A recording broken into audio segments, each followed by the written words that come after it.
Bookshelves, welcome back to my channel. This year in particular, I've been reading a lot of books that are set in different countries around the world, and I wanted to share them with you. So I decided to start a little series that I'm going to be calling ABC Books, Books Around the World. I'm not sure what I'm going to call this series, but the focus is to alphabetize the settings and to share them with you in groups of maybe 5 books per video.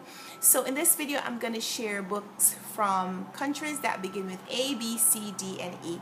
So first up, we get to Things We Lost in the Fire by Mariana Enriquez, and this is an Argentinian writer. So the stories are set in various locations in Argentina. And I read this earlier in the year.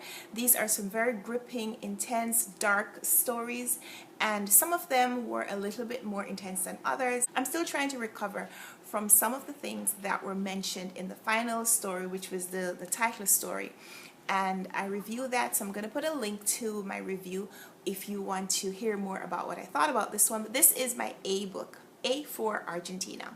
For B, I read A Galley Called Rubbing Stones, and that was set in Botswana in Africa. It's a book that I'm going to be reviewing pretty soon, but for now I'll just tell you that it's a book about 2 families, both of which have a teenage son in trouble, and one family is from America and one family is Africa, and they meet in Botswana on a safari where their lives just intersect and there is a lot of drama that ensues. I'm going to be sharing my review about that one pretty soon. So that's my B book, B for Botswana, Rubbing Stones by Nancy Berkey, I think the author's name was. C is Canada, and for that I have Margaret Atwood's Haqq Seed, and this is a retelling of Shakespeare's The Tempest. I reviewed this one recently, so I'll share the link where you can watch a more complete review.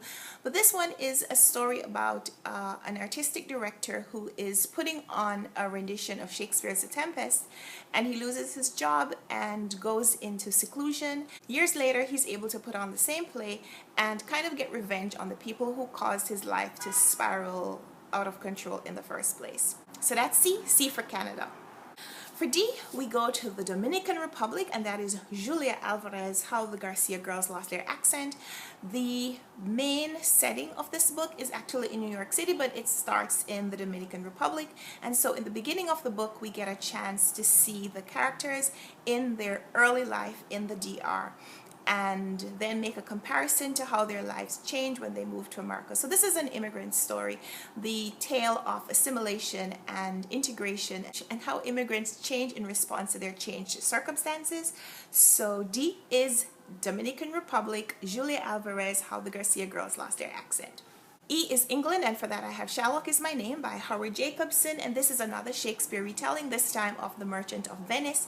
This, I think, was the first book I read in 2017, and it started off my reading year moving into other countries and to experience literature set in other parts of the world. You probably know the premise of Shakespeare's Merchant of Venice, and in that one, a man stands guarantor for his friend's loan, and so he is indebted to this Jewish moneylender. The moneylender, Shylock, he has some disagreement with the friend, and so he decides to demand the pound of flesh that this friend had put up as collateral. And because he wants to kill this guy, he wants to take the pound of flesh from the place closest to the guy's heart. In the original story, Shakespeare made the pound of flesh, the physical pound of flesh, meaning the place that is closest to this man's physical heart. In Jacobson's retelling, he made that figurative, so he explores that idea of the things that we hold near and dear to our hearts. A man's daughter, a man's manhood, a man's way of life, the things that a man has spent his life doing or collecting. And so that was a very different way of looking at the original story. So E is for England, Howard Jacobson's Sherlock Is My Name. Thanks for watching this video. Next time I will be presenting the next 5 letters alphabetically. F to J should be the next in the series. Hopefully I would have read 5 books from those 5 countries by then. So thanks for watching this video. Leave me a comment down below if you really like this video. Give me a thumbs up, subscribe if you haven't already, and until next time, happy reading. Bye!